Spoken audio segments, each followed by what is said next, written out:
Hello and welcome to 5 Deep. What's this fucking music going on here? Sorry, I was doing a TikTok. Fuck your TikTok. Hey, this is a social media situation, motherfucker. Just because you don't get on social media and promote anything, zero things, doesn't mean I can't. Oh shit! Should we start? Byron. You should have started off with the. You should have started off. You missed the chance, Mark. Right. At the gate. No, he's starting. Welcome to 5 Deep People, a podcast where 5 friends get together, if we still are friends the way things are going, to achieve their goals through accountability. If you are watching us on YouTube, please like, share and subscribe. If listening to us on the podcast, leave us a review on Apple and Spotify. Drop us an email, official5deep@gmail.com. Welcome one and all. How the frickin' hell are we all doing? Unstoppable. Fan-fucking-tastic. It's great to be back. Apologies last week for us not being here. It kind of like all went wrong last week, didn't it? I couldn't make it, and then Harmony couldn't make it, then Lee couldn't make it, and at the end of the day, it was down to old Howard there to rescue it. And in the end, he could say, "Fuck this, we ain't bothering." And like the slacker he is, he couldn't hold the show all by himself, and he let us down. He let us down. One deep. Should have come on here and just talked about supplements, choline, and then everybody was like, "What the fuck is this?" If you are watching, why does Howard keep touching on choline? At least it's not colon. It's going to be one of those nights tonight, people. If you're watching us, please get on the old comments, leave us a question, and we will do our very, very best to answer. Tonight's episode, we're talking about childhood memories. Your memories, what does it mean about your life? Do you carry on? Does it affect your life in later days? We're going to talk about that in this episode. First of all, we're going to go around and do the highs and lows like we normally do. So, Harmony, have you had a good week? What was your highs and lows? And what have you got to talk about?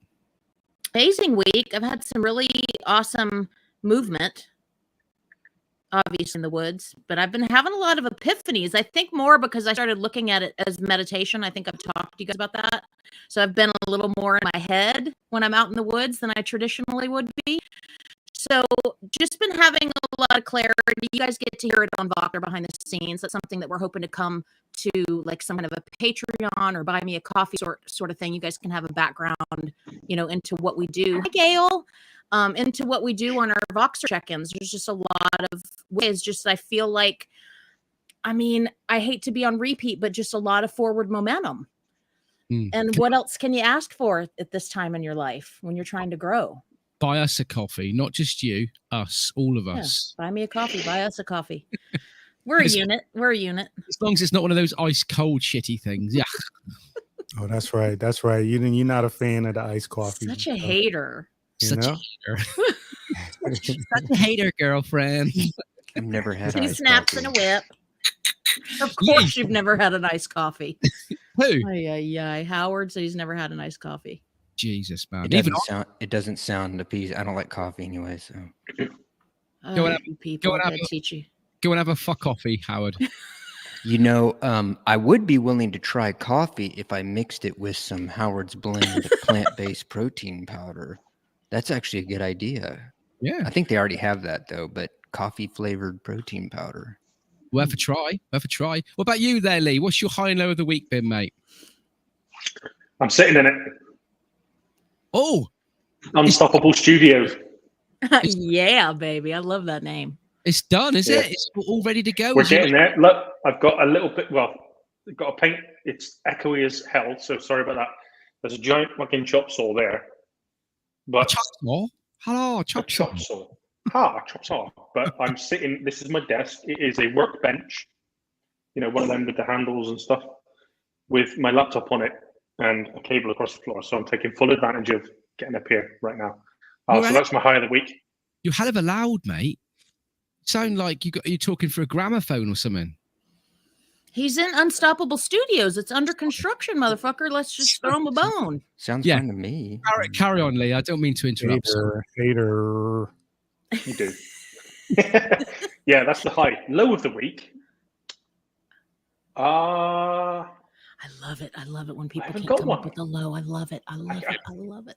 Sorry, I'm just too fucking awesome. Awesome. Sweet. Howard, what about you, mate? High and low of the week? High is that I've put in another order for Howard's Blend plant-based protein powder with 20 grams of protein per serving. I'll talk about it at a different time, but I'm actually thinking of ways, because I said before I wasn't going to raise the price. However, I'm thinking of ways that I can change where I actually will get more profit. So I've got some things I can share on that later. But a low would be, I talked about this in Boxer when trying to drop the mother-in-law off so she can go back to Mexico, that I got super pissed off at something I really couldn't control, which is Google fucking Maps. It was leading me on like all this weird shit, and I got really, really pissed off. And it was no need for that. So I guess that would really be the low. Got my blood pressure up for really no reason. It wouldn't have changed anything. So that would be the low. I thought you was going to say your penis there for a minute. No, it doesn't hang that low. It's not really that low. So whoa. Cool. Can somebody else go after this? It's you, Rodney. What's your high and low of the week? Follow up to that, Rodney. You can tell we haven't seen each other in a couple. Well, I haven't been here in a couple of weeks. We're just like. Well, on a side note, I finished my pre-workout, and I'm not gonna take another pre-workout until Howard releases his. So I vowed that I'm gonna wait till his however long it takes. I'll just go without the pre-workout. So that's a little side note. Nice. The high of the week is I interviewed a guy who's paralyzed and has been releasing rap albums. I interviewed him for my audio podcast like a year ago or something like that. And we stayed in contact. And then a couple of weeks ago, he asked me, he was like, hey, if you mind if I use, I'm making another album. You mind if I use, like snippets of the album of the interview on my album? I said, sure, no problem. Go ahead. So, that was just an afterthought. It's because, he gave me his time. So I don't really care what he does with this stuff. And then lo and behold, he hits me up. He doesn't tell me what he did, but he says, hey, I released a new album. So I just go on Apple, I buy it because I'm going to support the dude, buy the album. And he uses, like, his album starts off with my actual intro to the podcast that I did. Damn. And then he uses like 3 more snippets, and he gives me like credits. Yeah, he gives me credits in the feature, and he gave me feature on those little snippets. Shit. Yeah, awesome. So it was like, that was super cool. What album is this? The name of the album, hold on, I can tell you right now. Are you like the equivalent of like Eminem's Ken Knitt from Connecticut? I don't know if I want to be associated with Ken Knitt. The album is called Head Above Water. His name is Feez, Pheez, and the album is called Head Above the Water. And he starts the damn thing off with me. Like there was like 2 minutes of me talking the actual intro, and then he gives me credit. That's awesome. So yeah, that was super dope. I'm going to interview him again live. This time we'll do it live. So we just got to suss out the date. The low is promo on YouTube. It was awesome. Yeah, yep. I did the little promo of coming soon, and then we've been in touch. We just got to figure out the date. The other thing is the low is, so we're all struggle YouTubers. We agree. We're struggling. We want our YouTube channels to grow. I'm terrible blah, at it. Blah. Right. So I spend time in the YouTube community and lives and communities and stuff like that to get my name out and get people to come to and subscribe and blah, blah, blah. So now you can choose to go like, you can do like viral stuff. You could do like something that's going to, some clickbait catch, and catch a wave and get a bunch of subscribers. Or you can do it organic, people that generally rock with you. So that's what I do. I chose the I'm not going to do clickbait stuff. So I've been out there in the community. Right. That's nice. It. And so I get in the last couple of weeks, I get like 10 subscribers. So I'm like, oh, that's great. For somebody that's not a struggle YouTuber, 10 subscribers is nothing. but I have, 100 and now it's 152. But when I went to sleep, it was 157. And then YouTube just comes in and, they don't, because it's not normal for me to get those amount of subscribers in one day. They just take 5. They just wipe 5 right off the rip. So that was a low. It's not much of a low, but that was a low. Bastards. Yeah. My high of the week, and it's kind of, I've got to say it, right? It's more of like the last 2 weeks, is that I managed to lose, right, 15 pounds in weight. I just don't know how that's possible. I don't really know. I always must have taken a lot of big shits that week. Well, I was talking a lot of shit. If that, do you know what I mean? But normally, coming out both ends. When I first go on some sort of weight plan, I normally lose about 6 pounds in the first week. Whether my body holds a lot of water, I don't know. But I jumped on the scales over the week, and it's 15 pounds. And this is the reason why I weigh daily, because if I jumped on the scales and it says that I've lost 6 pounds, the next day when you jump on again, it would rise, wouldn't it? You see, but it hasn't. It's been going down and down and down and down. Well, this week, this weekend, I went out and done a few little things and done it, and I put a couple of pounds back on. Not worrying about that, because I'm on it. I'm on top of it. It's not an issue. But my high is I managed to lose a stone in a week, and I don't know how I've managed to do it. When I work out how I did do it, I'm going to promote it and sell it to the world. 15 weeks, I fucking won't exist on the planet anymore. Do you know what I mean? But so that was my high. And also I interviewed a guy called Craig Harrison this week, which was a sniper in the British forces. He held the record for the longest kill from 2009 till 2017. An absolutely amazing guy with an amazing story. It took me a while to get to the stage of interviewing him, but it was a great interview at the end of it, and I've had some good comeback from it.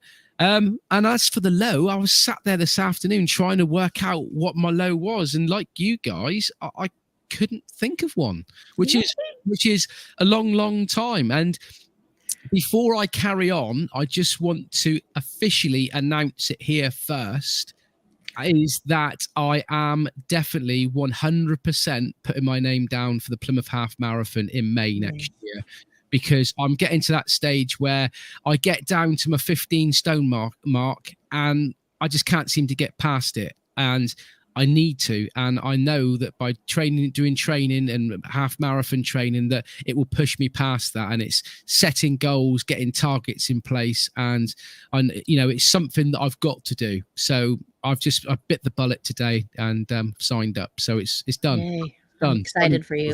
Very proud of you. So now I've got to buy trainers. And if I can't get a pair of trainers to fit, then I'll just have to jack it in. Just get your Royal Mail boots on. Go barefoot, dude. We'll That's send the you new some. thing. Don't tell Harmony that shit. That's the new thing, is to go barefoot now. The barefoot running, Yeah. That's for other people to do, not me. Fucking doing that. Leave that to the experts. But this week's episode, guys, we are talking about childhood memories. Now, this was something that Rodney brought up. It seems like a month ago or so now. He wanted us to talk about childhood memories. The memories that we had as a child. And we're going to go around the room and just talk a little bit about childhood memories, the good memories we had. But I thought then that we could carry on, if it's okay with you, Rodney, and discuss probably a few of the bad memories we've had, and then look at it and say, right, well, can those bad memories lead us down a garden path? And can they be stuck in our mind forever and a day? And can they affect the way we live our lives? And can good memories, in the same, I don't want to be negative, can good memories lead us down the garden path? So I want to start with you, Harmony. What is a good memory that you remember as a child growing up? It's just, this is an example of how the simplest things really burn images into your brain. But when I was a kid and I lived in Southern California, I spent a lot of time with my grandparents, especially my grandpa, because my mom was working and they only had one car. And so on the days that my grandma had the car, me and my grandpa would get on what was at the time called RTD. Their bus rides, or I forget what their bus line's called now, but it was back in the day, it was RTD. And we would get on the bus and we'd go to the donut shop, and we would go, my grandpa would get a bear claw, or we'd go to the beach, or a bear claw. What the fuck's that? It's not just bear's claw, is it? No, it's from the donut shop. It's a pastry. It's a pastry, Mark. Yeah, it's a pastry. Sorry, carry on. And we would go play. We would just go play. We'd go on adventures, and I get that sense of adventure from my grandpa because he could find joy in the middle of the city, getting off of a bus. And one of my favorite things to do is wait for my grandpa to give me the cue, and he would let me reach up and pull the cord so the bus knew to stop. Simplest memory, simplest memory, but it's definitely one that even right now, I kind of feel that feeling in my throat, like I want to start crying because it's such a happy memory. It was such one of my favorite things to do with him. It's funny how little memories like that remain good memories, isn't it? It worries me that the children these days with computers and all that sort of shit, are they going to have those same memories? I don't know. But Lee, what about you? A good fond memory that you had growing up as a child? Yeah, much the same as Harmony. I mean, I grew up in the late 80s and early 90s, and we'd play out until the streetlights came on and climb fucking buildings, climb on garages, just get on our bikes. It always reminds me of like the Goonies, when they just get on their bikes and they just ride off and they're like, where are we going? Don't know. Let's just go that way. 4 hours later, you come back, get some scran and fuck off again. My childhood memory was spent, or my childhood memory is a lot of being outside, a lot of time outside with friends and just doing random shit like, picking up a bit of shit on a stick and throw it at your friends and random stuff. And just to add on to what you said about, kids nowadays, what memories they're going to have. Well, it's hard for us to put that into perspective because it's a different time, but I'm sure they're going to reminisce over their memories because, in 30, 40 years time, who knows what the world's going to look like. Yeah. So I don't think people, you hear a lot of this, oh, back in my day. Yeah, but we're not in your day. Times have changed and people need to realize that we live in a digital age. And then, in 20 years time, it's going to be a different kind of environment. And the kids, or my kids, will reminisce about their past, much the same as we do. So it's all relative. I think people sort of need to get over themselves a little bit. Yeah, it's touching on what Gary Vee said there, isn't it? Really, I mean, I can relate to what he said. He said somewhere along the lines, he said that, when I was younger, I'd go around my mate's house and they wouldn't be in, and I'd spend a 2 or 3 hours trolling the streets on a Friday evening trying to get some friends to play with, and a lot of the time I wouldn't, so I'd be just kicking a ball against the fucking wall or something. He says, whereas kids these days are on social media. It says it in itself, it's a social media, so they might not be outside doing stuff, but they're either on social media talking to one another, or they're gaming talking to one another, or they're doing something on their mobile phones talking to one another. So they might not be out in the world like we were growing up, but they're in a community doing shit together, so that but the downside of that is they're socially R-worded. Well, yeah, I mean, it's a play on two things, isn't it? But the advantage is you can connect with more friends faster, instantly. So I get it, but yeah, there is that social, I don't know, ambiguity of actually being out and interacting with those physical cues and stuff like that. But, as I say, it's like, this is the world we live in right now. And in 20 years time, it's going to look different again. I think it's going to revert back to where we were. Honestly, I think it's just going to do one of those things that it does. And it swings back to, people are going to want simpler times. People are going to miss, that connection. Cause I think that it's hard for a lot of this, not all of them, but a lot of this generation to have a conversation, just the concept of walking. And I learned this when I bartended, because I bartended just a handful of years ago with a lot of people that were, in their very early 20s. And they were petrified to come behind the bar for whatever reason. If I said, hey, can you pour a beer really quick? And it wasn't even about pouring the beer and not knowing how to do it. It was about having to make eye contact with the person who was walking up to the bar. And that to me is a detriment to society, that you don't have the social skills for whatever reason to approach somebody and look them in the eye and shake their hand. Just that one simple skill is something that a lot of this generation does not have, unless they were brought up in a special circumstance where that's been promoted by their family, or they've been in a lifestyle where that's important. But that's sad to me that a lot of people are socially inadequate. And it's the simple things in life. I find that in our day, there's the simple little things in life that just make. I mean, have anybody of you seen that? I mean, Lee might have seen it, and you guys in the States might not have. There's two little boys, and they're out in the park and they're drinking a bottle of Lucozade. And these two boys are absolutely pissing themselves laughing because the bubbles were going up the nose and they were just laughing their heads off.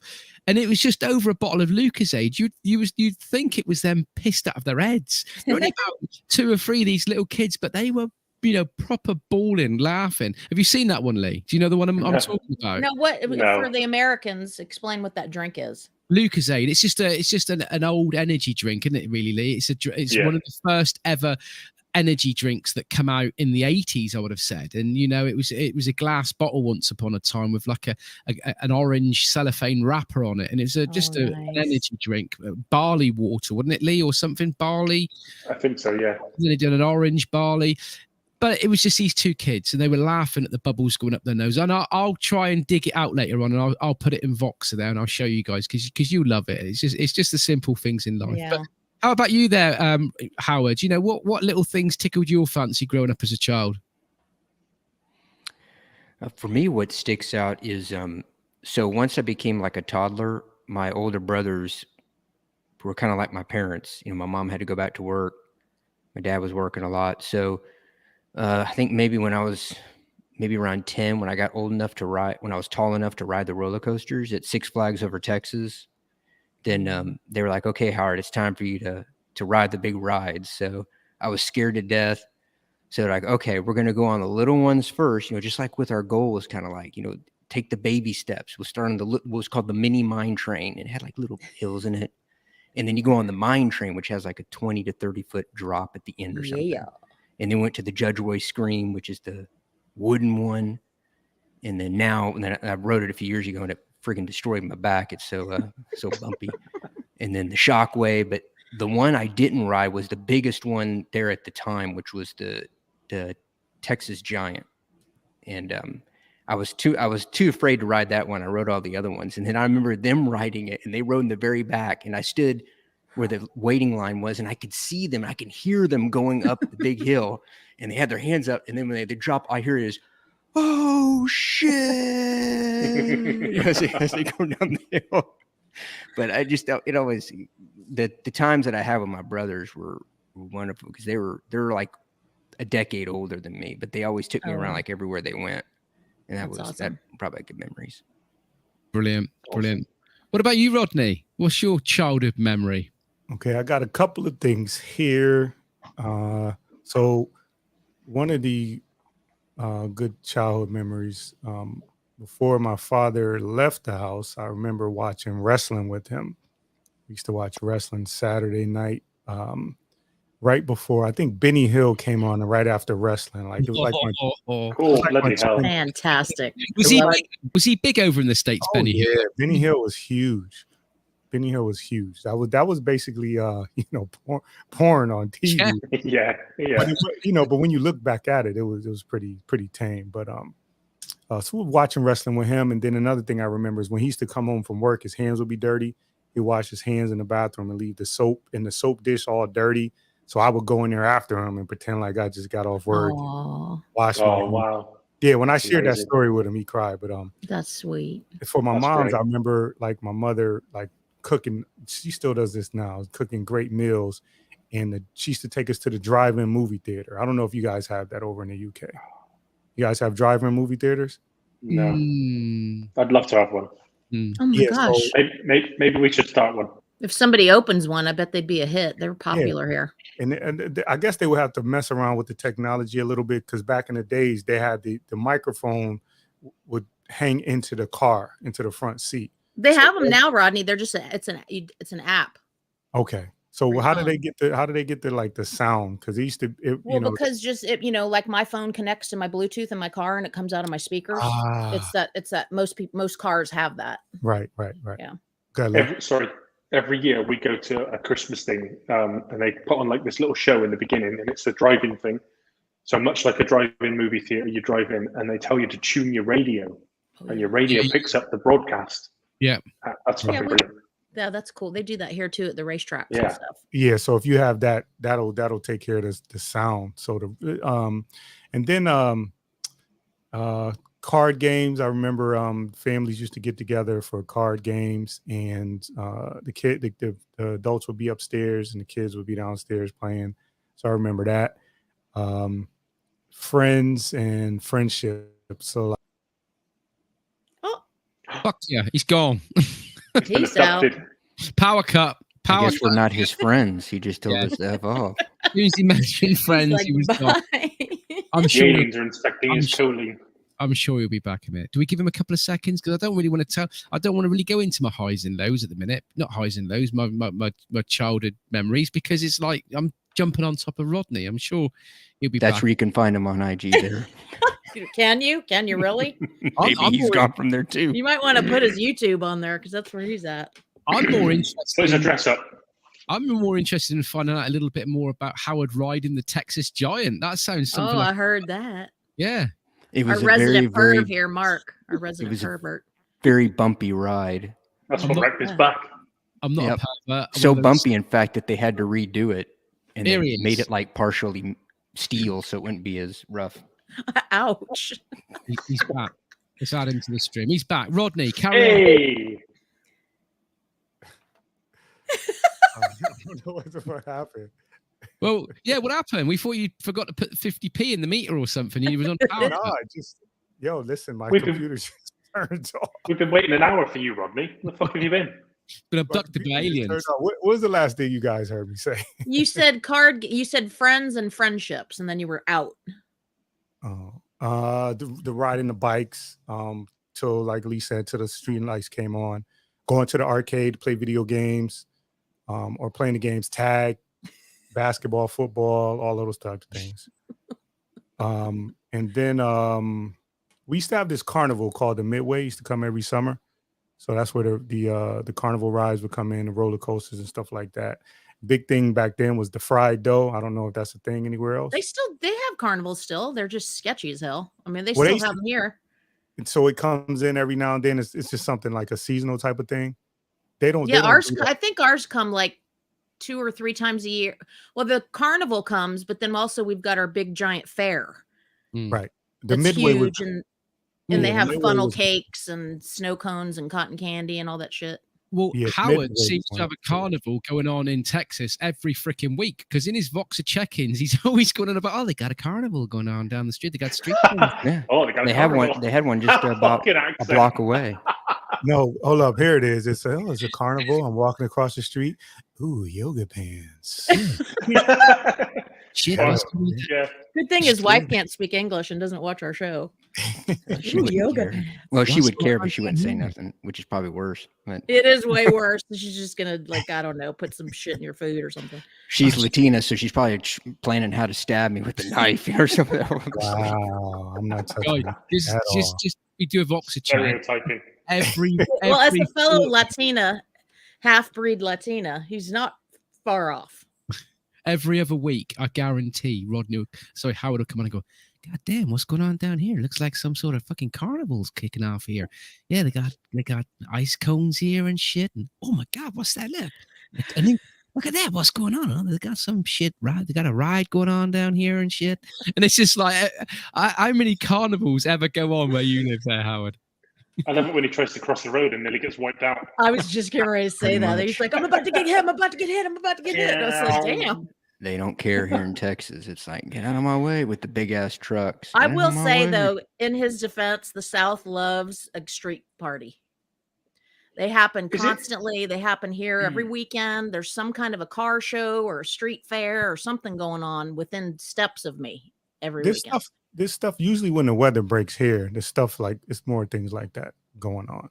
Mm. Is it the Mexicans that throw shoes at you? the chanclas, which are I've like seen that on TikTok. flip-flops. They take off their slipper and throw it at you. Why do they throw you slippers at you or your shoes? Why? What's that all about? It's usually referred to like the mothers throwing it at their kids. You Yeah. take the chanclas off, the flip flops, and that's the way to That means punish you're in them. trouble. Yeah. Yeah. Mm. Okay, Mm. because I know That that means you piss mama off. I know Muslims, they take their shoes off, and if you get the sole of your foot, if you know, that's a really, really hatred thing. If they come at you with a slipper, that means that they're really, really angry with you. Apparently. Uh-oh. Anyway, Not in my childhood memories. Yeah, I don't have any of those in my memory. Well, one last thing before we go. Penny candy. Do you guys have that? Was that a thing back in the day? Who's she? Who's she? Well, remember, Rodney, they don't OnlyFans. Candy's a fans only. Remember candy and sweets, or I guess sweets. Did you guys have like where you could go into the candy shop and give a 1p or 5p and get some candy? So was it like basically a penny, like the lowest? No, half a penny. I can remember half penny sweets. Can you remember that, Lee? Yeah, but with inflation, they're more like £5 now. Back in my day. Did you guys rock with the Swedish fishes and stuff like that? They don't. I don't think they have Swedish fish. We have like blackjack fruit salad. This was interesting when I was over there. The couple times I've been over there, that no matter what little city we're in, there's a candy shop, and it's all American candy. It's American like shit y'all can't get. So it's like Cheetos and Lucky Charms and Lucky Charms. American candy. Like, it's crazy to me. So me and my mom went and walked through there, and I couldn't believe the amount of people that were coming in these stores, like freaking out because they could find American candy that I guess you can't get other than these little candy shops. Yeah, I get Lucky Charms and Mateys from B&M for £2 a box. And listen, I'll fight anybody. The all-time best candy is Now Laters. What? Oh, I do love an hour later. Now Laters are the best all-time candy. I'll fight. I don't know about all time because I like my teeth, but yeah, an hour later. Yeah, Now Laters. Those are the best ever. If any of you would like to send us here in the UK some of your American candy shit, send it over. Send you guys some, because we've got a store here called the Mass General Store, and it's a traditional Southern candy shop. So you go in and you get your bag or your basket, and you just walk around these giant 50-gallon drum, huge barrels that are just filled to the rim of candy. Every candy you can think of, even the old school cigarettes. Remember those, Rodney? And yeah. You can still get those, and it's just such a blast from the past. So that's a big deal. A lot of people will go into these stores and they can get the candy that, like squirrel nut zippers and Mary Jane's, and I don't even know if you guys have these over there, but squirrel nut what? Squirrel nut what? Squirrel nut zippers. What the fuck's that? It's also one of my favorite bands. Fucking hell, it's candy. It's really, really good. Somebody, if you're watching, give me some comments in here and tell me you know what a squirrel nut zipper is. I can't help that you're not cultured. I can't help that, you guys. Anybody that's watching that's from the States, come in here and tell us what your favorite candy was growing up as a child. If you're not in the States, wherever you are in the world, come on here and tell us what your favorite sweet or candy was, and all that sort of stuff. Well, this is what I always had in my backpack. Fun Dip. I loved me some Fun Dip. Mm-hmm. I had to have a blow pop when I was in middle school. Being a girl, looking all cute, sucking on your blow pop. I mean, that was just kind of, you had to do that.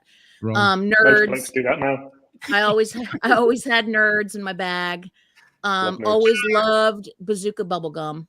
Lemon Heads. What about Lemon Heads? Ooh, I love lemon. I still love Lemon Heads. Alexander Big League Chew. I always Big League Chew was always damn good. Grape was my favorite flavor of Big League Chew. Lisa's saying Lemon Heads. You go, girl. What about Reese's Pieces peanut butter cups? You fucking idiot. The fucking start. That was so funny. I was like, what the fuck is that? Can I just say, you keep going on about here in the carnival, I got ice cones. What is an ice cone? Is it just an ice cream? It's a snow cone, is what they're called. So it's shaved ice, and they pour flavored syrup. Mm-hmm. Syrup. It's a slush puppy. There's the place called the Snow Cone Lady across the street. Same. It's an old lady that owns the. Right, she pushes a cart out. No, there's like a little house. Oh, okay. And then she hires like teenagers for the summer, and you just go there, and for like a couple of bucks, they'll give you a styrofoam cup. They'll put the shaved ice in it, and what flavor do you want? They got like 30 different flavors, and they just pour the syrup on it and give it to you. It's slush puppy. It's not a slush puppy, because the slush puppy, also known as a hush puppy, comes in those machines, and you squirt it out of the thing, and it's like more of a liquid. Snow cones are more of something that you bite. Hush puppies are shoes. I thought the hush puppies were the little. Well, there's a hush puppy brand of slush puppy. Oh, it's getting confusing. This is. Yeah. I'm confused. Yeah.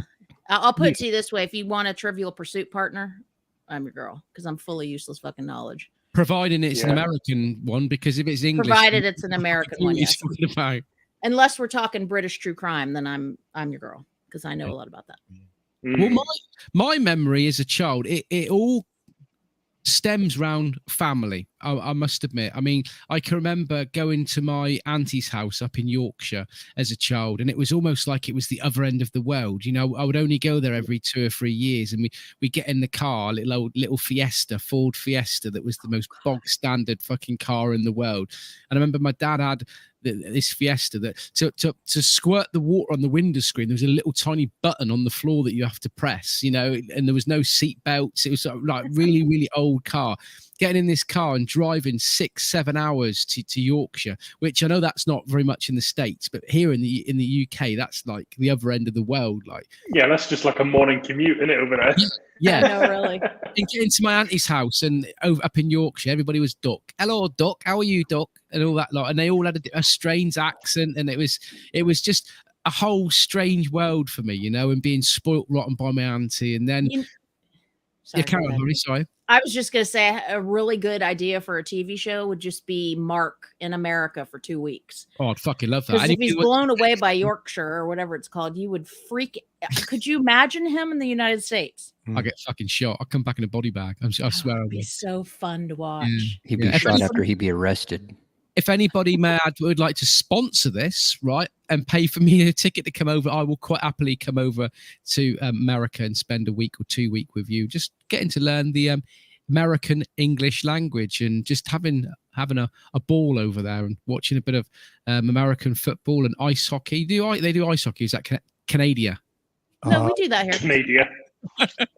Well, that's how he said it. Yeah. When you say American English, you mean proper English, don't you? No. It was English. No, English. Yeah, English. And like just basically spending time with my granddad, who was a builder, and he was a very, very hard working man. He had fucking hands like shovels. You know, he'd pick up blocks with one hand, and he was just like a guy that would really, really work hard. And Saturday, when he finished work at lunchtime, he'd come home in his dungarees, his working dungarees, and he wouldn't even get changed. He'd just sit down in this chair in the kitchen. And he'd sit there with a thing of beer, like the old glasses, the ones with the handles on, Lee. Do you know what I mean? And he'd just sup on this pint of homebrew and that, and he'd be watching wrestling on the telly, not American wrestling, but British wrestling with Big Daddy and Giant A-Stacks and all that lot. And you know, and we'd sit, me and my cousins would sit on the floor, and we'd when he wasn't looking, we'd steal a little bit of his beer, and we'd end up having moustaches and you know, from his beer and that, and it's just little memories like that, you know, and.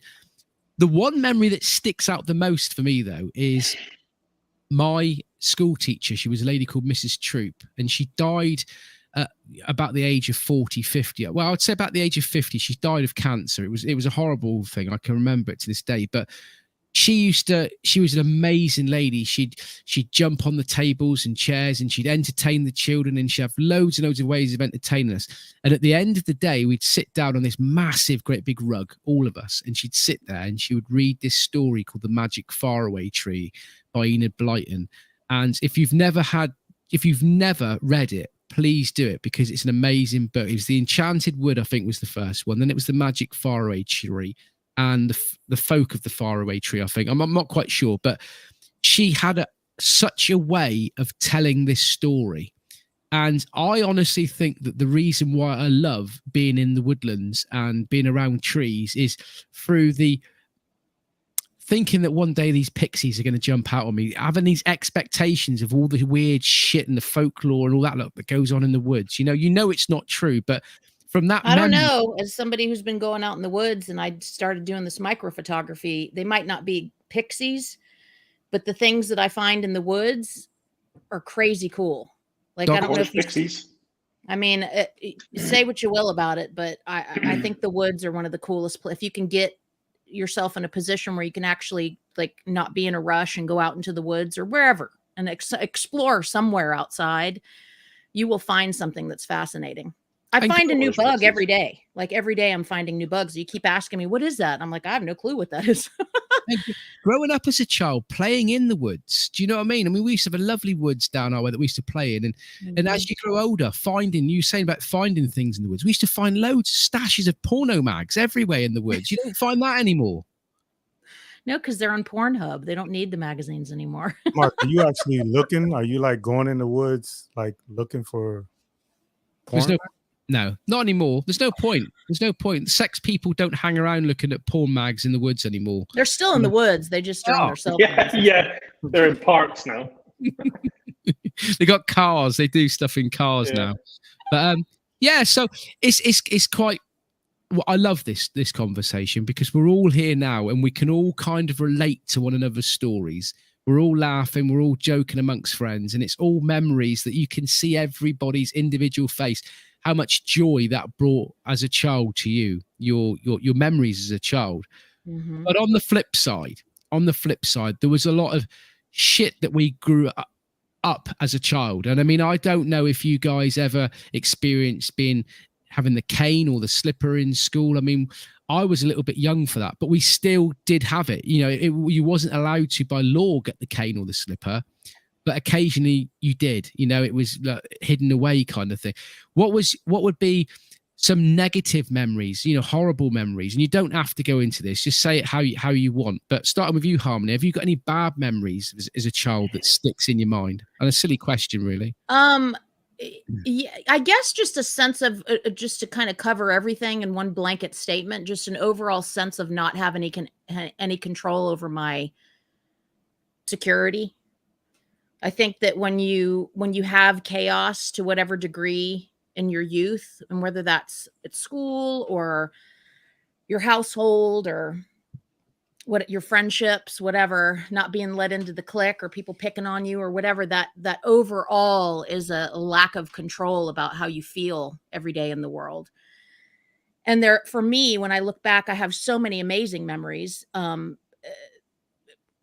just so many positive memories that there wouldn't be enough time in a day to even talk about all of them. But braided through that was a lot of, just fear that I didn't know what tomorrow was going to bring. I didn't know where we were going to be. I didn't know if I was going to be okay. I didn't know if my mom was going to be okay. Just like being under that constant stress almost daily for many, many years. It changes a person. And I think that it's definitely something that's with me today. I mean, I had a conversation with somebody on the phone a couple days ago, and it just started off being a casual conversation. And, 10 minutes into me and this woman bonding, I was crying on the phone. It's stuff that I've tackled, but it is very much right below the very, simple surface of my skin. And it's always going to be just that feeling of a rocky foundation, and you don't have any control of it because you're little. So you kind of just have to learn the best coping skills you can have, and it's that you don't always have them. So I think, just to make it, instead of going into specific detail, because I've, like most people, I have so many negative memories. I think it's just having that lack of control, not knowing how to deal with that, not really having anywhere to turn to talk about it, especially in our generation, because it's not like our parents were putting us in therapy.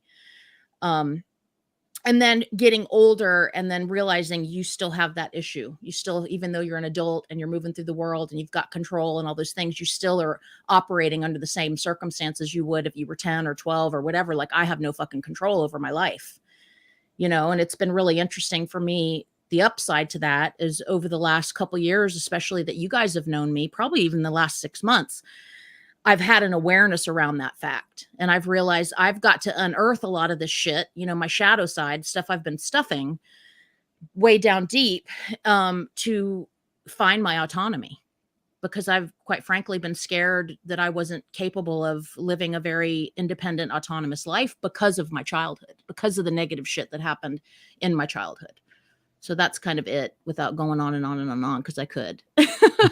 I feel you. I can relate to that. Lee, what about you, mate? Is there anything? Are you of a similar opinion to Harmony, or have you got your own little things that went on in your life that still, are there today that you keeps flicking at you? Yeah, similar to Harmony, a sort of slight deviation perhaps, but one of the big things that sticks out for me is growing up being broke as fuck, not knowing where the next meal was coming from, having to have like Weetabix on toast. I remember when my mum sent me down to the post office. Excuse me. Was there a family allowance book? I don't know if you remember the old family allowance book. And then you had to prove that you were getting family allowance, and then you could buy 5 cans of whatever for £1, and who knows what was in it. Could be a tin of peas, could be steak, could be whatever. So it was like, and obviously being young and you don't realize what situation you're in. But for me, that bred a lot of festering resentment later on, which drives me today. But yeah, just realizing back then that how tough things were, but it also makes me think in retrospect how, and this is just my personal opinion, how selfish people like that can be, because I don't think there's any excuse for being in that situation. We all have autonomy, we all make the decisions we make and create the lives that we live. And I think that's why I had resentment for it, is because it's like, you chose this and you fucking knew. Your inaction or your inability to create or build something was tough for me to get my head around. But I won't diverge too much off of it. But yeah, just growing up being fucking skint was a big thing, and it affects a lot of our lives. Yeah, I mean, jumping the queue up, that was what I put down was poverty, because what was different back then, and I don't know if you guys can relate to this, but for my childhood, my dad went out and he worked copious amounts of hours. He was working all of the time. So for me, I didn't really grow up having a bond with my dad. My dad come home after work, and when I'd been naughty, he was the one that bollocked me. He was the one that gave me a slap across the ear. So my dad to me was the guy that come home and give me a smack across the ass, and he was the angry one. He'd been working all day to provide, and he'd come home and he'd have a go, and I wouldn't see him very often. I was a child that wanted some dad love, and I didn't have that, because times were hard. They were really hard. I mean, we laugh and joke about it now. Oh no, my day times were, but they fucking were. Growing up in the late 70s, early 80s, you got to think that was only like 30 years from the war, and there was a lot of rebuilding being done. That dads were out working, mums were at home, and they were basically doing all the housework. So, in today's, mum and dads are out both working, but back then it was mum that was at home doing the housework. Dads were out doing making the money, and times were hard. I think that's not, but that's again a generalization, because in my house, my dad was non-existent. My dad decided it'd be better for him to go find another chick to bang and have 3 kids, and went about his business. And I don't have any resentment. I've made peace with that. I realize that's just his brokenness that led him to do that. But, my mom worked her ass off. My mom never got help from anybody. She never got a dime from my dad. She never asked for it. She never took him to court. She realized it would be a headache trying to chase him all around the globe, trying to figure out where he was, trying to get money from him that he probably didn't have. And she always worked multiple jobs. And I never saw my mom. She never got food stamps. She's not judging anybody who's done that. But my mom worked her ass off to take care of me. And all that did was show me, how to kind of fucking grab life by the balls and do what you got to do to make shit happen. If something needed to be fixed, my mom figured it out. She couldn't afford to call the plumber, so she went and got a book. And next thing you know, she's under the sink fixing the plumbing. Yeah. She could go out and work on my vehicle right now better than any mechanic within 10 miles of me. And that's what I saw happen in my household. So my dad wasn't there, but my mom was working her ass off. So I think that every household is individual and different. So when I hear Lee say he's got some I don't know what his particular situation was. I don't know if his mom just wanted to be home watching TV and getting government assistance and wasn't working. I don't know. But like in my situation, yeah, we were broke. There was many times you see this situation you see on TV where the mom's got to put some shit back because she can't afford it. That's embarrassing. It's, or she'd, you know, back in the day when you could float a check, you could write a check and you had 2, 3, 4 days before that was the bank was gonna, it was gonna hit the bank. You know, you just hope that you could get the money in the bank before the check hit and like went through. But there's just, my mom, obviously, how else would she have gotten out of that situation? She was doing the best she could with what she had. So to say that our brokenness was because of her inability to be good at life, I don't agree with that, you know, and I don't know what Lee's situation was. Plus, you know, my mom was 21 when she had me. You know, now they're waiting till they're 35, 40 to have kids, or they're not having kids at all. So it was just a different time. And it's hard to, like, I think all of you would agree with me. It's hard, regardless of what decade we were raised in, to put any kind of a stamp or a reason why shit happened, because every individual family is fucked up for its own individual reasons. You know what I mean? Well, apologies. I didn't mean to generalize things. What I was saying is, for me in my life, that's how it was with me. And like the people that were the kids that I grew up with, that was in my area, it was the same. You know, dads went out to work, whether it was a UK thing or whether it was just a town or the street that I was on. It was the men that went out and worked. It was the ladies that stayed home and done the housework. But generally, the kids were out on the street playing on go-karts that the dads had made for them, not bought from the shops, what the dads had made from them. And it was just generally, it wasn't as hard as my dad growing up, but it was still hard, poor times. And I can remember my dad doing everything that he could so that I could go on the paid school trips. He would work all hours God sends to give me the best that he could possibly give me. And one of the reasons why we laugh and joke about not watching films, but one of the reasons why I didn't watch the films like E.T. and stuff was because we didn't have a video recorder. You know, we didn't have that. We had one TV that was a black and white TV. That was it. You know, so I didn't watch those movies because mum and dad couldn't afford a video recorder. And it just gets to a stage as you get older. I just didn't want to go back on the films that, you know what I mean? But so for me, you know, I can relate to what Lee's saying. Slightly different, but I can relate to what he's saying. But what about you, Rodney? Sorry, can I just interrupt there? Sorry, Rodney. It's generational refinement, you know, and a lot of this, I keep going on about self-awareness.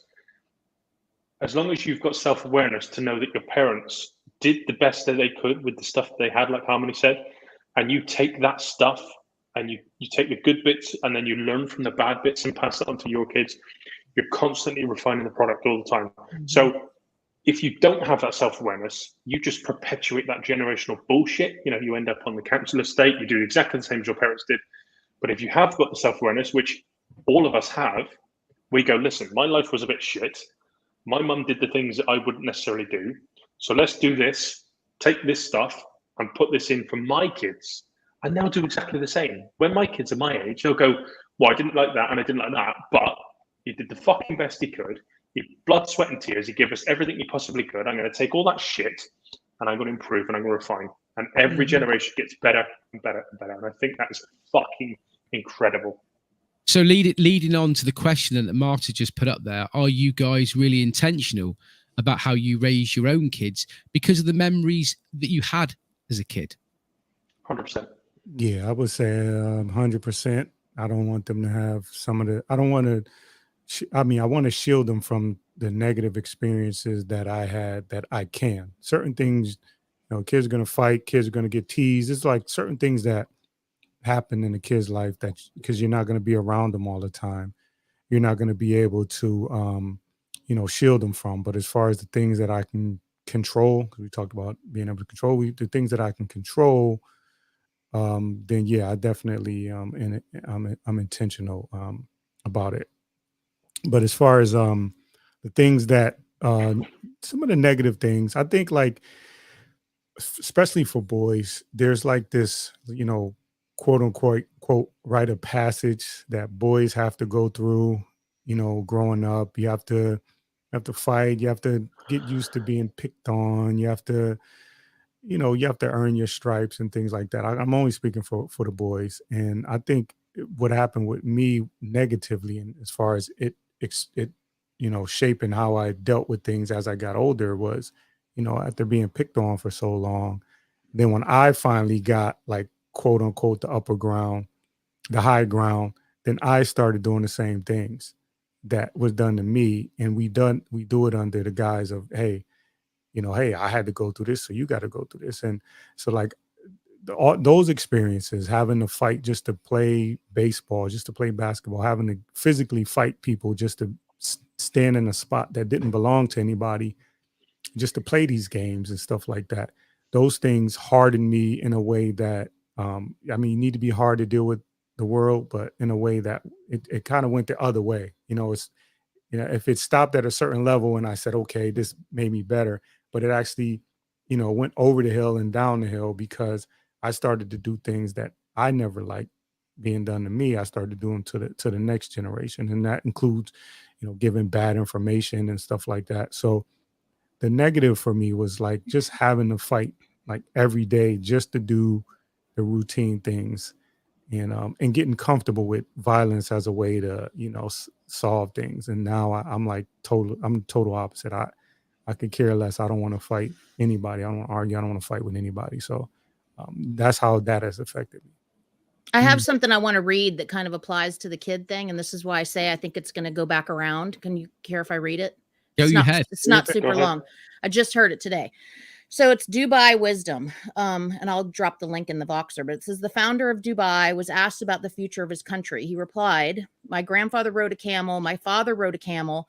I ride a Mercedes. My son rides a Land Rover, and my grandson is going to ride a Land Rover, but my great grandson is going to have to ride a camel again." It says, "Why is that?" he was asked. And his reply was, quote, "Hard times create strong men. Strong men create easy times. Easy times create a weak men. Weak men create difficult times. Many will not understand it, but you have to raise warriors, not parasites." Yeah. And it's so true that, I've heard it been going around lately, and it continues on, which is actually very visible to what's going on in our world right now.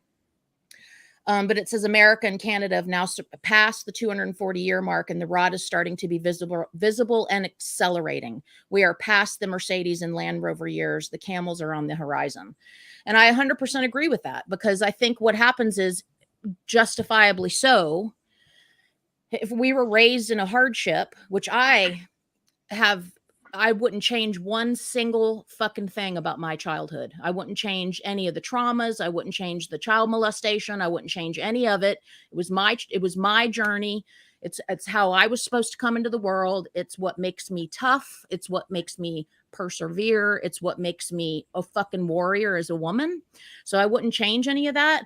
But what I do see is like trending is that the parents are trying to pad their children's fall. They don't want them. I don't want them to feel this. I don't want them to want for anything. I don't want to blah, blah, blah, blah, blah, blah, blah, blah. And they get it. I get it.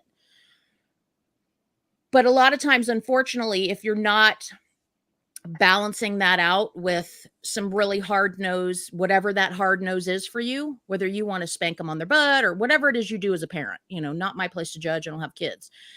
Then you end up with an inadequate human being who doesn't know how to go out into the world. And when mom and dad aren't there, they aren't going to know how to do shit.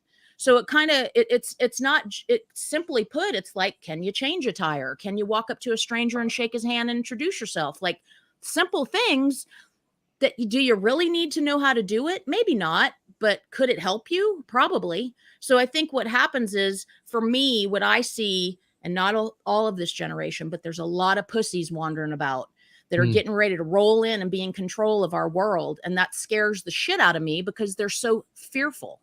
They're so fearful of how to do life. They can't even have a fucking conversation with somebody else. And they need their phones. I don't know how to, and that's why we've got so many people online that bitch, they're telephone tough guys, but now they're on a laptop. And they can't say anything to somebody face to face. Whereas you put me in front of somebody, if they want to be confrontational, fucking bring it. I got you. I'm right here in front of you, face to face, in person. But any of the generation now, they can't. They're going to say a bunch of shit on the phone, but they're not going to say, they're going to be like pussified if they're put in front of you. They're not going to have a word to say. And it irritates the fuck out of me. You know what I mean? I was listening. It goes back to self-awareness again. Like these fucking millennials, and I'm one of them. but it comes back to self-awareness. I was in Twycross Zoo a few weeks back, and there was this bloke and a woman my age with a young kid, 5 or 6, in the ice cream line, fucking wailing. And they were going, rather than going, shut the fuck up, you little shit, right? Or you're not getting an ice cream at all. Oh, the queue's moving, we're getting closer. And I'm like, just tell your kid, if he's going to behave like that, he's not getting a fucking ice cream. Right. Yeah, You know, please, like, God. Have you not got any self-awareness as to what you're raising here? Now, my son is the prime example of exactly what you just said, Harmony. He is primed to be the biggest pussy you've ever met. But I'm so self-aware that I'm not going to allow it, because he will be changing a tire. He will be fixing his fucking inlet manifold and all that shit. But it's not his fault. It's the environment that he's growing up in. Can I just ask a question, right? Exactly, I agree. It's not his fault. It's what he's seeing and what he's forced to do by the people that are rearing him. You know what I mean? Yeah. And it seems like you're being hard on somebody, but what you're doing is you're creating a capable human being that's going to go 100%. out and be able to function. Yeah. You know, so theoretically change a tire, theoretically walk up to somebody and have a conversation, theoretically like learn how to check your oil or whatever it is, but at least produce functioning human beings so that when mom and dad aren't around to save them, they're confident. Yeah. There's a slogan there: check your oil, not your privilege. I love it. New t-shirt. I was listening to a podcast today where they were interviewing David Icke, and he was basically saying all of this, all of the above, that, you know, we're living in a pussy environment where kids are growing up and they're going to have everything done for themselves. And I just want to ask a question. If there's 5 of us in the group, and I want anybody in the group to raise your hand if you can't change a tire. Right. Over to you, Howard. What's your memories, you know, your bad memories as a child growing up, other than not being able to change a tire? Well, one time I was out in the middle of nowhere and I couldn't change a tire. I was stuck. Wait, what'd Gail say here? She said wash hands. Gail, embellish on that. Didn't mean to interrupt you, Howard. Go ahead. No, it's, yeah, I don't know what that means either. So I say, well, I know what she means. I can't really say if it's whether bad or not. I think it's not good in general, because it's one of my earliest memories I have, and that is when I was in preschool. Or pre-K as they call it here. I was a rowdy kid, and I remember they would lock me in the kitchen pantry, and it was like pitch black in there, and they would leave me in there. Fucking hell. And like I said, I don't know. I don't know if that perpetuated me getting worse and worse and worse. Just in general, I don't think that's good to do. Is that why you're in the closet today? That's why you feel so comfortable in the closet when you podcast? Maybe. Conquering his demons one episode at a time. They didn't send in the Texas Giant to give you a ride then after that, did they, Alex? Texas Giant didn't exist then. He did somewhere. Pineapples. He was in the woods. But I don't, like I said, I don't know. I can't remember like I just remember like being scared in there because it's pitch black, and all I could hear was just like people outside talking, and then they shut the door and they locked it. So I couldn't even get out of there. And then eventually I think I got kicked out of that school, probably because they kept locking me in the damn closet. But you're like, thank you, kick me out, please. I'm not.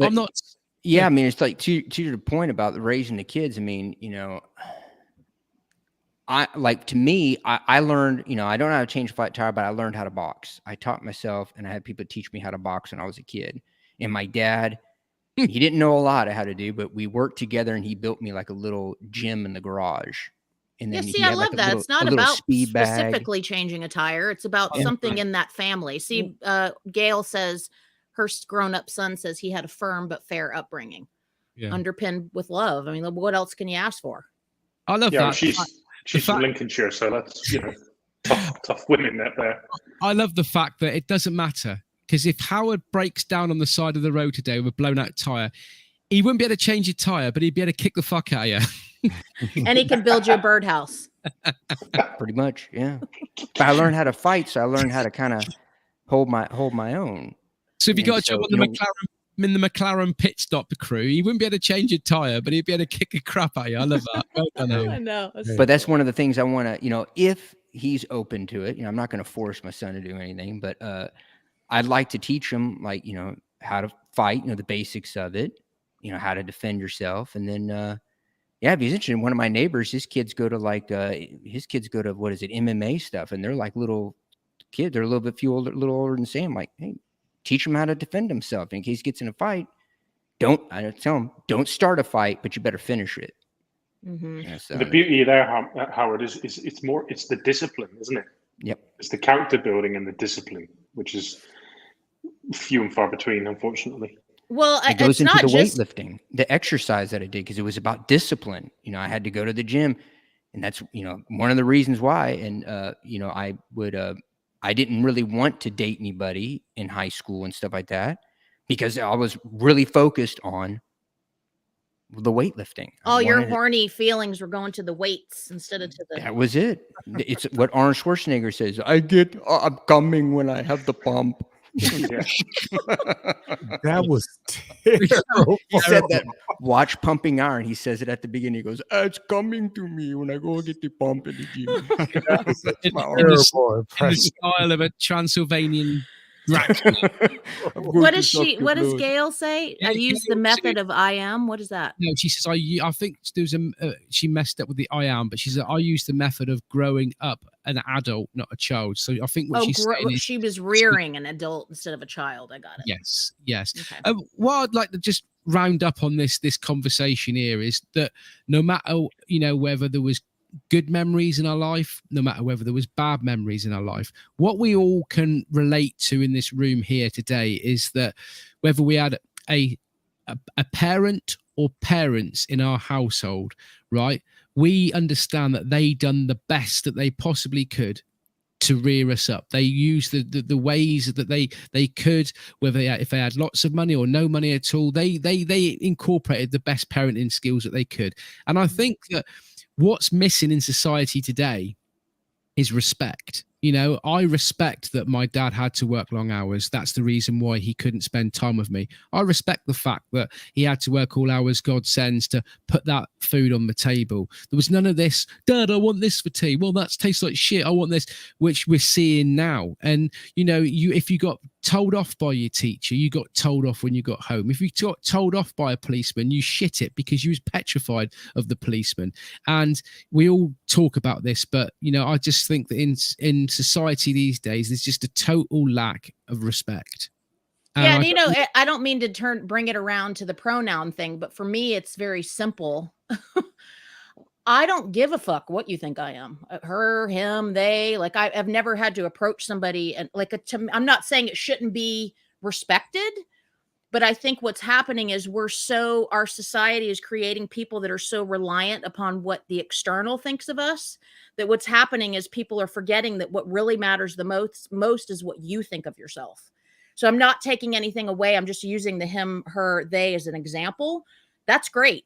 Feel like your identity is appreciated, but at the same time, focus more on how you feel about what your label is, how you feel about yourself, and don't worry so much what everybody else thinks about you and what everybody else is labeling you and how everybody else is describing you and does everybody like you? Like it's creating people that are so thin-skinned that nothing else is getting accomplished. Everybody's spending so much time getting their feelings hurt that we're missing the point. We're missing the important conversations when it comes to race, when it comes to gender, when it comes to sexuality. Like all of those things are being lost because people are getting their feelings hurt and nobody wants to have a conversation.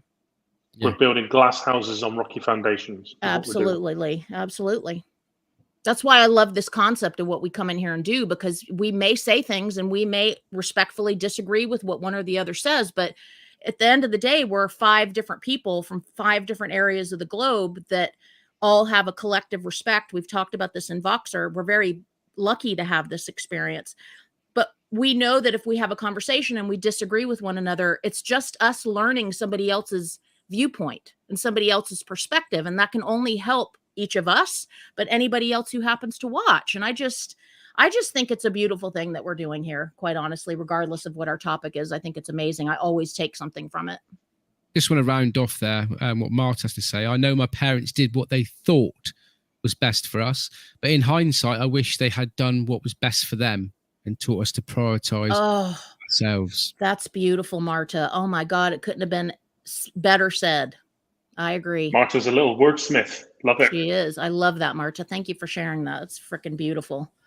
I'm going to say something here now, and it's probably the wrong time to say it, because I'm going to say to keep it brief, and perhaps this is something that we could probably lead into on next week's episode. We've said on here before that, we're not just talking about accountability. We talk about world politics and shit that's going on. And I just wanted to bring up some of what we've seen in the news here in the UK in the last week about the laws in America for abortion changing in the States. I just wanted to quickly ask you guys, just quickly, what you think of it over in the States and the laws that's changing there. And if it leads on to next week, if you want to talk about it a little bit more, Rodney, did you want to start off? Her body, her choice. Yeah, amen. That's how I feel. Like I did just see something actually right before we got on the call, and I started following them on TikTok. But all of the hidden things that are inside of the Roe v. Wade, the medical, like our medical freedom, it's bigger than the abortion situation, and that's huge in its own right. But I think a lot of people aren't seeing what's going on under the surface. I had an abortion when I was 21. I was 4.5 months pregnant. I didn't know it. I was on birth control. It was a weird kind of fluke situation. Not to be TMI, but I was bartending with a girl who'd already had a couple kids. I was itching my nipples, and she's like, "What are you doing?" And I was like, I was standing there in my tank top going like this. She's like, "You're pregnant." And I was like, "There's no way."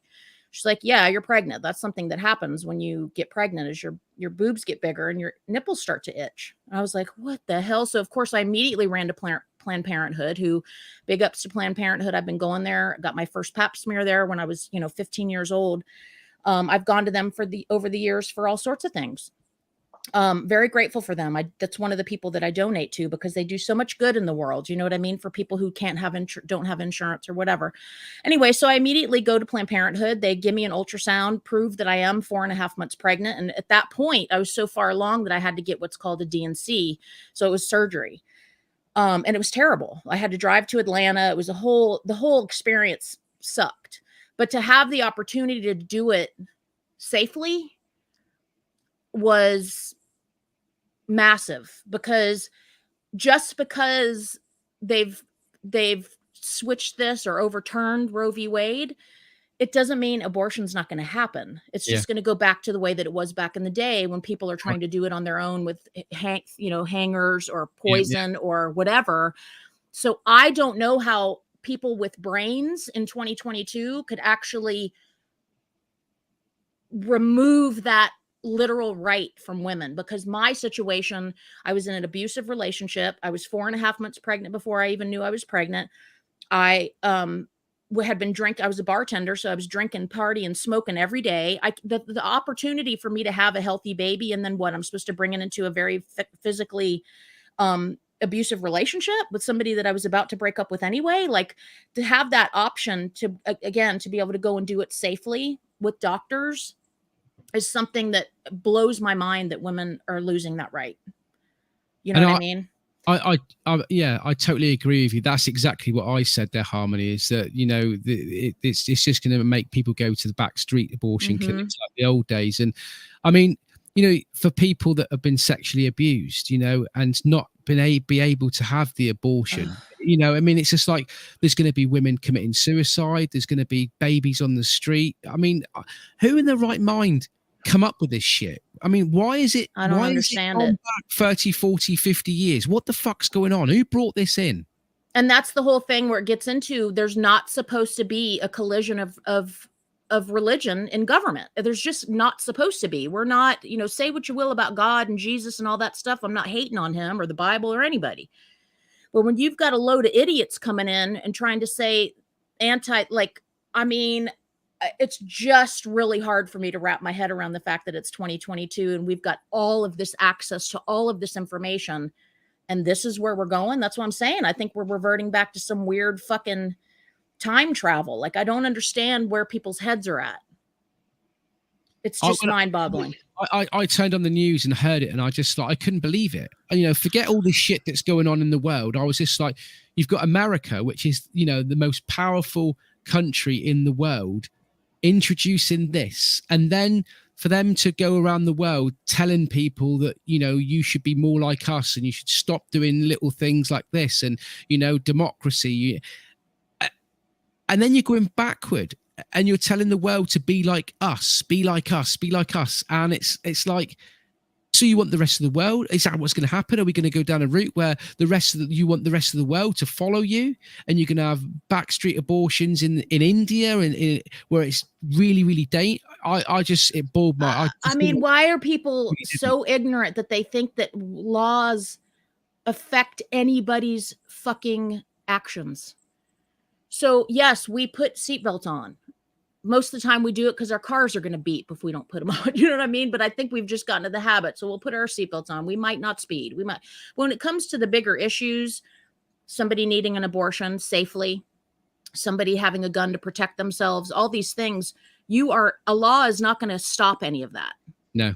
You know what I mean? So this is something I could go on a tangent about for a very long time, because, and I didn't mean to be too TMI on that abortion thing, but I don't have any shame in that. That was something as a woman that I felt like I consciously made a decision to safely do for my existence and my future. And I just feel like it's important that and you guys know how I feel about this across the board, that we talk about shit that's uncomfortable.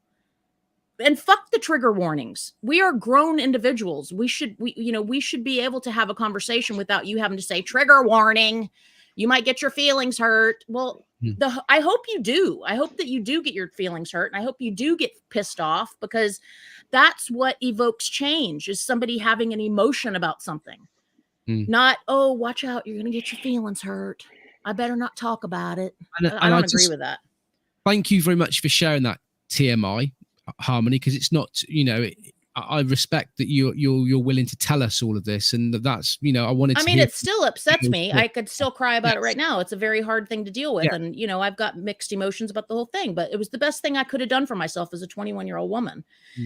And the fact that I had the option to safely go and do that is something that's a shame that a lot of women, without having to, you know, now a lot of doctors are putting pools of money together, so they're going to be able to fly these women to different states and get them safely, you know, in a situation where they can have a safe abortion. But it is just such a hot topic, because it's going to affect, like you said, Mark, something I didn't even think about, like the women that are in a bind and they're going to potentially commit suicide. Like, that's terribly heartbreaking.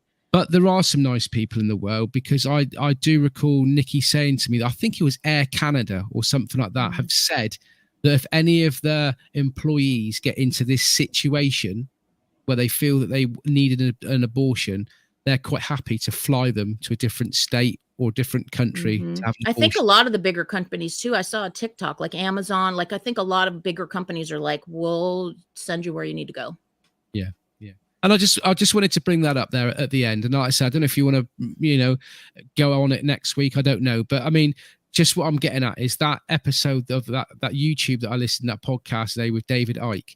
He was saying that, you know, doesn't matter what you people think of me. He basically is the man that he is today because he went out 20 years ago and he told the world what he believed. And this is what he understands and his views. And he was like, fuck what the rest of the world thinks. And it doesn't matter now that people have called him a fruitcake, that he's fucking mad and all this shit. The stuff that he was saying 20 years ago is fucking coming true.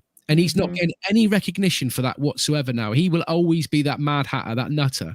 Nobody is ever saying to him, oh, I'm sorry for, kicking you off the BBC for being a nutcase. But, you know, what you did say has come true. And I will post the link to that YouTube. Yeah, I do. Because it's really, really interesting. And I don't know what else to say, really, to be honest with you. I think it's been a good episode. It's been some great content here again. I just want to say thank you to Marta, Gail, and Lisa, and all the people that's been involved there tonight. Thank you very much. You know, get in contact with us, official5deep@gmail.com, and tell us, you know, what you believe on the abortion in America, what's going on there at the moment, and tell us what you think of David Icke as well.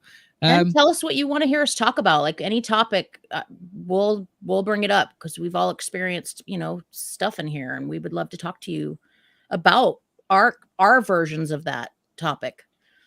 And we're all good individually at being involved in a big mass debate.